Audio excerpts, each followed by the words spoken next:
Hi, I'm Lizzie and this is Laura, and we've just returned from our first experience on board Virgin Voyages. We sailed on board Resilient Lady on a back-to-back cruise for 7 nights in total. Our first cruise was heading to Amsterdam. If you don't want to miss everything that we get up to on board this cruise and any of our future cruises, please make sure you're subscribed to our channel. Quite often, we try to spend the night before a cruise in the port we are sailing from. So we headed down to Portsmouth the night before.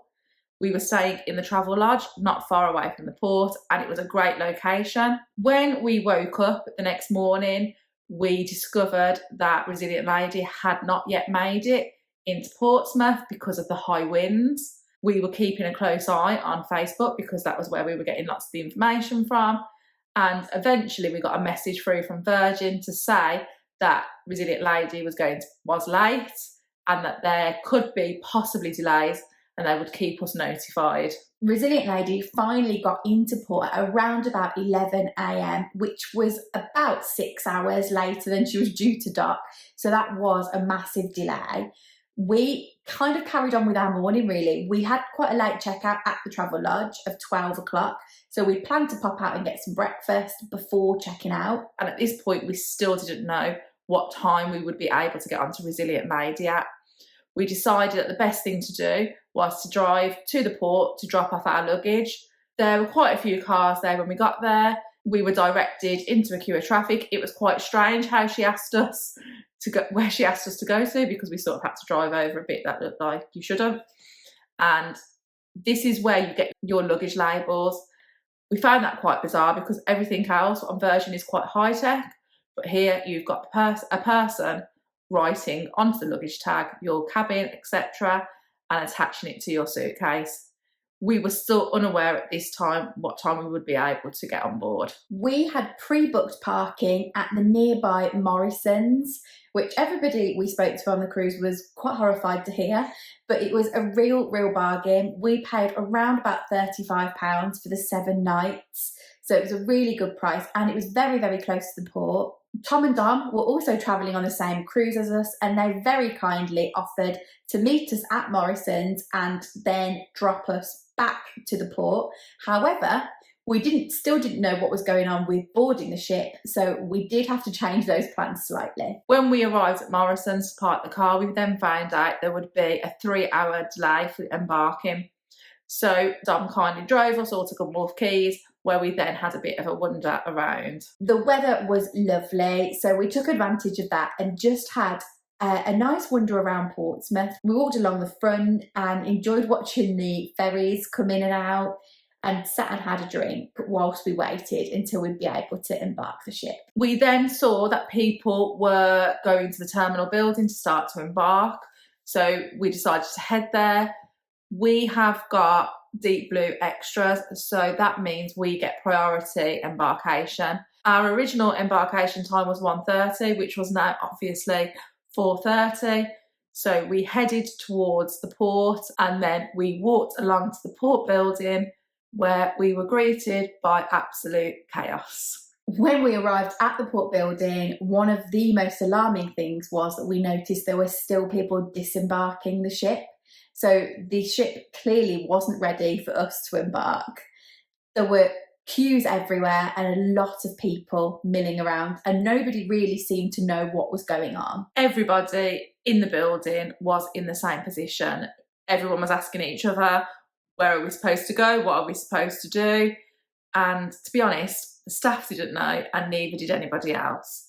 There was a queue which is designated for rock stars and for people who have got the Splash of Romance package. And on a number of occasions, we got told to join that queue because we had deep blue extras. And then we got told to leave the queue. Another member of staff then told us to rejoin the rock stars queue.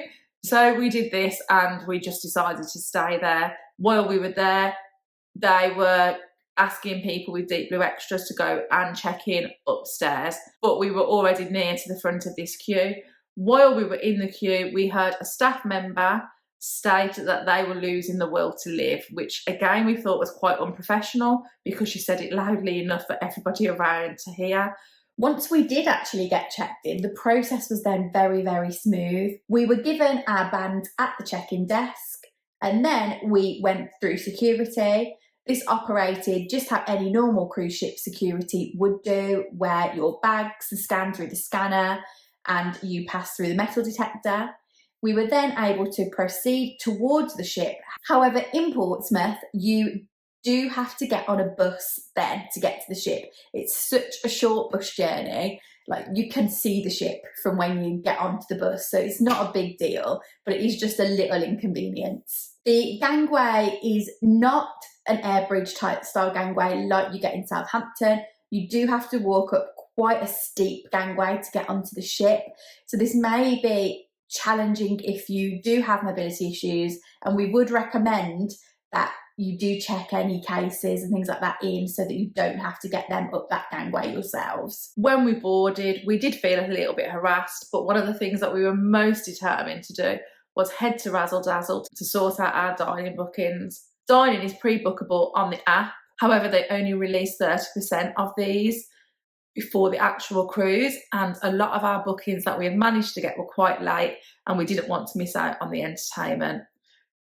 We knew that Razzle Dazzle was the place to go to sort this out, so we went straight away to find it. When we arrived there was about 2 people in front waiting to be seen, and she sorted out that night's bookings for us. However, she could only do that night and said we had to sort the others out on the app, which then also turned out to be a little bit of a nightmare too. We went and sat at the athletic club and had a drink out there whilst we tried to sort this out with Tom and Dom.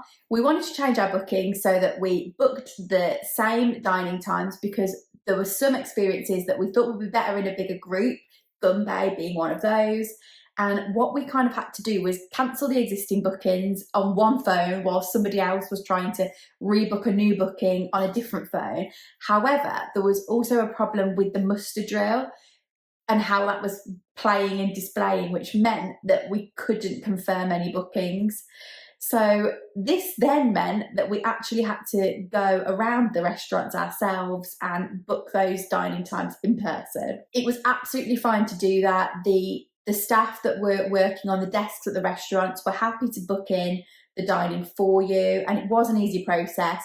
It was just a little bit difficult with us not having any idea where we were going on the ship, and we were just all a bit hot and bothered and a bit flustered, but we were glad to finally get it sorted. We then headed to our muster station where they will scan your band. When we got there, they knew that we hadn't watched the muster video yet, and this was because it was not working on either our television or on our phones, because you can watch it in either of those places. What happens then is they will give you a tablet, and you go and sit down somewhere and you can watch it on their tablet, and then they will tick off that you have watched it. We were now in a big rush to get ourselves back out for dinner. We actually only had about 10 minutes until we needed to be at Razzle Dazzle for our booking. We were both desperate for a shower, so we both quickly jumped in and had showers and got changed. We maybe were 15 minutes, but we were very proud of the fact that we managed to do that. We were also lucky that our suitcases had arrived at our cabin, because there were lots of people on that night who didn't have the opportunity to get changed because of how late their suitcases arrived. Razzle Dazzle was relatively busy when we arrived. We were seated pretty much smack bang in the middle of the room. Our waiter Henry gave us a very detailed explanation of the menu and made some suggestions on what he thought were the best dishes and things like that we should try. For starters, we ordered a bit of a selection and just shared them on the table. So we had some pork belly and some chicken wings, and both of those dishes were really tasty. I absolutely loved the pork belly. It was just delicious. For my main course then, I had what Henry recommended, which was the lamb, and it was absolutely massive. It was such a big piece of lamb. I really struggled to eat it, but it just fell off the bone and I couldn't fault it in any way. And for my main, I had the fried chicken. This was also a really tasty dish. Henry did suggest that we had some of the vegetable side dishes, and he suggested some fries to go with the chicken. So we took him up on all of the offers, but it honestly was a ridiculous amount of food and we were so full. Henry then came over with the dessert menus, but unfortunately we didn't have time for dessert, as we had got the Grog Walk booked at 9 o'clock. The Grog Walk is a chargeable event of $50 each. This is basically because you're paying for 4 drinks. It's like a little bit of a bar crawl where you get taken to 4 different bars and you play some games and meet your fellow passengers. For the Grog Walk, we met in SIP. Once we were checked into the venue, we were given a mask and we were told that we needed to keep this on our person somewhere that it was visible. We didn't have to wear it properly. And we also then were given a task to do where you were kind of given like a little card with a task on it, and you had to do that to earn your token to be able to get your drink.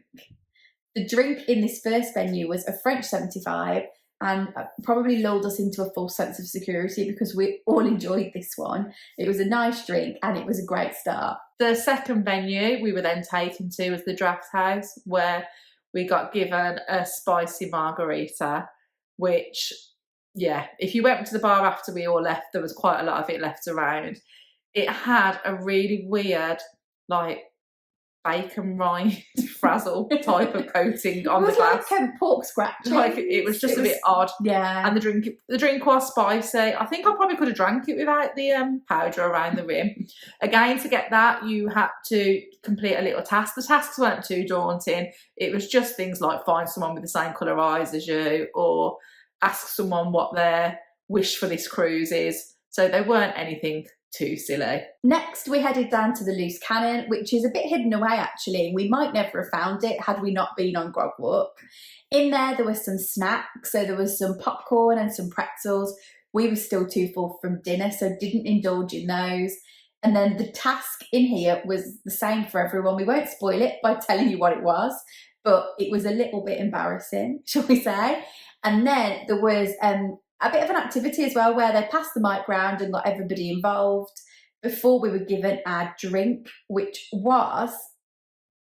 I can't remember what it was called. It was like a pina colada, but it was pineapple instead of... It wasn't creamy, really. Yeah. But again, this one was actually quite nice, and we did give that one a good go. By now, everybody was very sociable, and it had been a great way to get to meet some of our fellow passengers, and it was also a brilliant way to get to know the Happenings cast. At this location then, they gave us our next task, which was to go back to our cabins and get changed into our pyjamas because it's Pajama Party night. So you got 15 minutes to change, and then you had to meet back at SIP. When we met in SIP, they then took us into the Manor because the Manor was where the Pajama Party was being held.